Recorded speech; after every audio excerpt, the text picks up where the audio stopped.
আসসালামু আলাইকুম। আমি আজকে ভাত রান্না করতেছি আর আলু সিদ্ধ। হ্যাঁ, এই যে দেখেন, ভাতের সাথে আলু সিদ্ধ একসাথে দুই কাজ, আলু সিদ্ধ হইলো, ভাতও সিদ্ধ হইলো।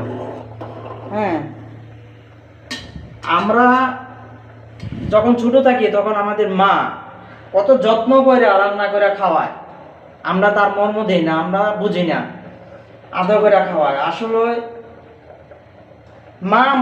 মার মতন কেউ হতে পারে না। এখন চাকরি করে দূরে থাকি, এখন রান্না করে খাইতে হয়, এখন বুঝি মা কি জিনিস।